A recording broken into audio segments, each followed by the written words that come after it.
అసలు ఫ్యూచర్ ఎక్కడి future city? ఈయన ఫ్యూచర్ ఏందో ఆయనకే తెలియదు. రేపు ఉంటాడా ఎల్లుండి బీక్తాడా తెలియదు. ఆడ సిటీ లేదు. లేని ఫ్యూచర్ సిటీ నుంచి కట్టని అమరావతికి కూడా గ్రీన్ఫీల్డ్ హైవేట, మళ్ళీ దాని పక్కన ఇంకో రైలు అంట. మరి ఒక దాంట్లో గురువు గారు, ఒక దాంట్లో శిష్యుడు ఎక్కుతాడా? మరి పోయేటప్పుడు రైల్లో పోయి వచ్చేటప్పుడు రోడ్లో వస్తారా ఇద్దరు గురు శిష్యులు హైదరాబాద్ అమరావతికి ట్రిపుల్ వేయడానికి? దేని కొరకు? ఏంది ఇదంతా కూడా? ఇవన్నీ ఏం తెలియజేస్తూ ఉన్నాయి? కేవలం రియల్ ఎస్టేట్ దందా కొరకు తను, తన తాబేదారులు, తన బంధుమిత్రులు కొన్న వేలాది ఎకరాలకు ఏదో ధరలు పెంచుకోవడానికి, డబ్బులు సంపాదించుకోవడానికి ఉపయోగపడతాయన్న ఒక దుర్మార్గమైన ఆలోచన తప్ప ఎక్కడ కూడా ప్రజల కోణం లేదు, ప్రజల అవసరాలు లేవు, దీంట్లో ప్రజల డిమాండ్ లేదు. నాడే కేసీఆర్ గారు మెట్రోను 3 ఫేజ్లలో ఎట్లా చేసుకుంటూ పోవాలి, పెరుగుతున్న జనాభా అవసరాలకి, ఇంకా 50 సంవత్సరాల అవసరాలకు సరిపోయే పద్ధతుల్లో ఏ రకంగా దాన్ని పెంచుకుంటూ పోవాలి, విస్తరించుకుంటూ పోవాలి అనే దానికి ఒక శాస్త్రీయమైన సర్వే చేయించి మెట్రో విస్తరణను కూడా చెప్పారు. చాలా స్పష్టంగా క్యాబినెట్లో చర్చ చేసి మంత్రుల సలహాలు సూచనలు కూడా తీసుకొని, ఇంకా కొన్ని చోట్ల ఏదైనా మిస్ అయింది, ఇగో ఇది అవసరం ఉంది అని అనుకున్న చోట పెంచి, నిజంగా అక్కడ అంత అవసరం ఉందా లేదా, మంత్రులు ఎమ్మెల్యేలు అడిగినంత మాత్రాన మనం ఇవ్వద్దు, అక్కడ అవసరం ఉందా లేదా, అంతమంది ఆదాయం వస్తుందా లేదా, అది నడవడానికి సరిపోయే పద్ధతుల్లో చూసి మాత్రమే చేయాలి అని చెప్పి స్పష్టంగా చెప్పారు. ఆ ప్రాంతాలు కూడా ఎక్కడెక్కడ కేసీఆర్ గారు ప్రతిపాదించారనేది. సరే, మనం మొదటిది ఫేజ్ 1 69 కిలోమీటర్లు, మియాపూర్ నుంచి LB Nagar, Jubilee bus station నుంచి ఎంజీబీఎస్, ఫలక్నుమాకి, నాగోలు, రాయదుర్గు. ఇవి మొదటి ఫేజ్లో వాళ్ళు ప్రారంభం చేసిపోయిన 30% పనిచేసిన కేసీఆర్ గారు రాగానే 2 ఏళ్లలోనే దాని వెంటబడి మిగతా 70% పూర్తి చేసి వాళ్ళ సేవలు అందిస్తూ ఉన్నాయి. ఫేజ్ 2లో కూడా రాయదుర్గు నుంచి శంషాబాద్ ఎయిర్పోర్ట్కి, బీహెచ్ఏఎల్ నుంచి లక్డికాపూల్కి 26 కిలోమీటర్లు, నాగోల్ నుంచి ఎల్బీ నగరు ఆ లింక్ ఏదైతుందో 5 కిలోమీటర్లు, ఎంజీబీఎస్ ఫలక్నుమా 5.5 కిలోమీటర్లు. ఇది సెకండ్ ఫేజ్లో ప్రతిపాదన పెట్టి దానికి పూర్తి స్థాయిలో పనులు మొదలుపెట్టే ప్రక్రియలో ప్రారంభం చేశారు.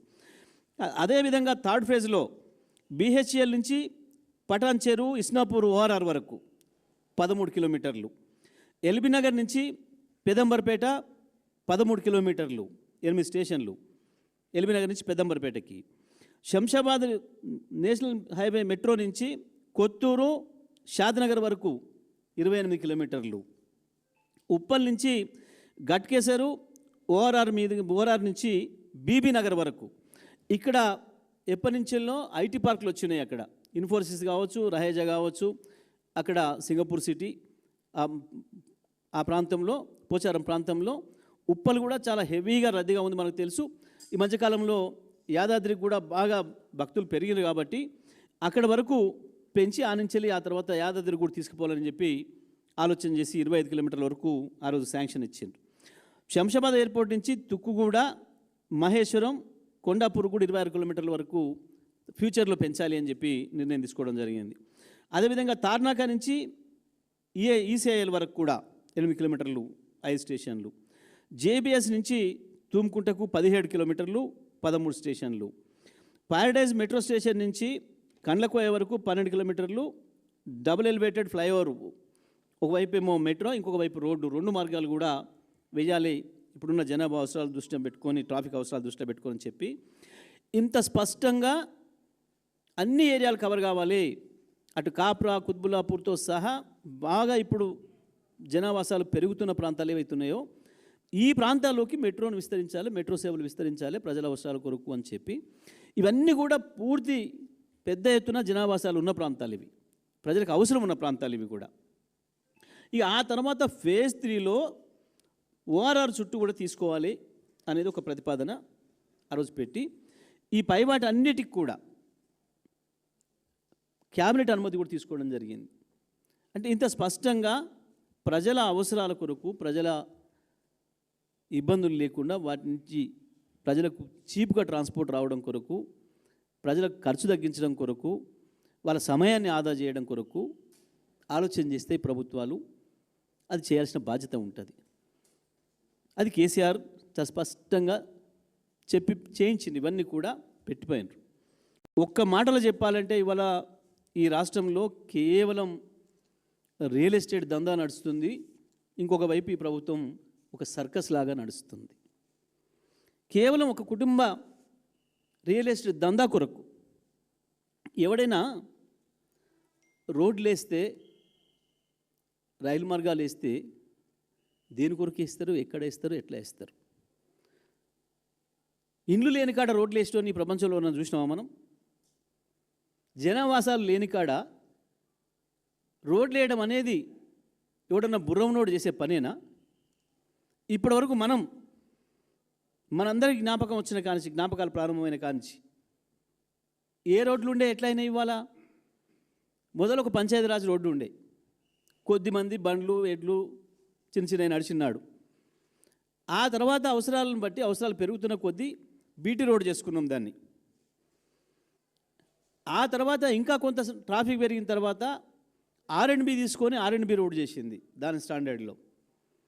ఇంకా అవసరాన్ని బట్టి దాన్ని డబుల్ రోడ్లు చేసుకున్నాం.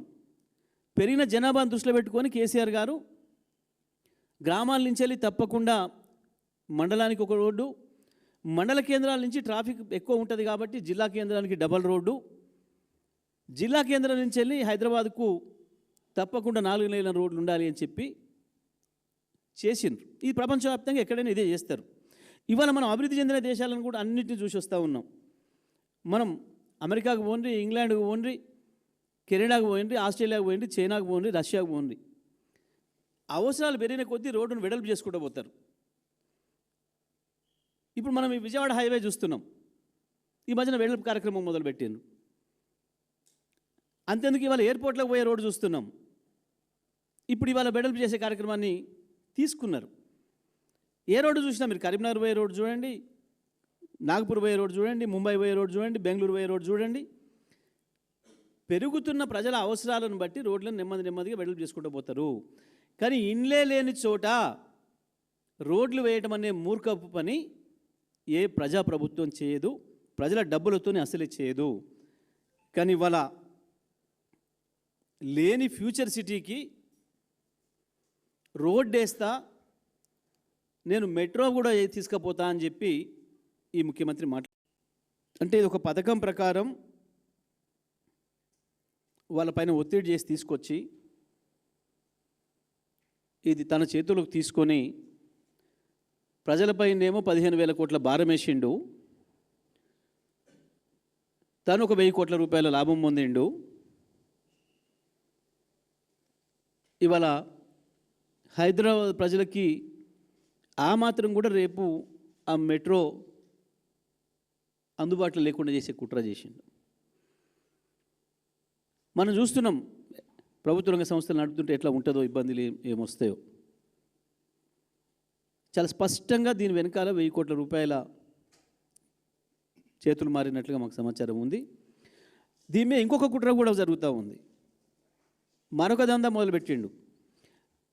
తీసుకొని ప్రభుత్వం చేతులు ఇట్టే ఉంచడా అంటే ఉంచడం లేదు. దీన్ని తొందరలోనే దీనికి సంబంధించిన దాదాపు 35,000 కోట్ల రూపాయల ఆస్తులు, 300 ఎకరాలకు పైగా ఉన్న భూమిని త్వరలోనే ఈయనకి ఇష్టమైన, ఈయనకు దోస్తులైన అదానికి, మెగా ఇంజనీరింగ్ సంస్థలకి కట్టబెట్టడానికి ముందే ప్లాన్ చేసుకున్నాడు. మళ్ళీ అక్కడి నుంచి చెరొక 1,000 కోట్లు, అక్కడి నుంచి చెరొక 1,000 కోట్లు దండుకోవడానికి ఒక పెద్ద పక్కా ప్రణాళిక ప్రకారం ఒక మాస్టర్ మైండ్తోని చేసిన దుర్మార్గమైన కుట్ర ఇది.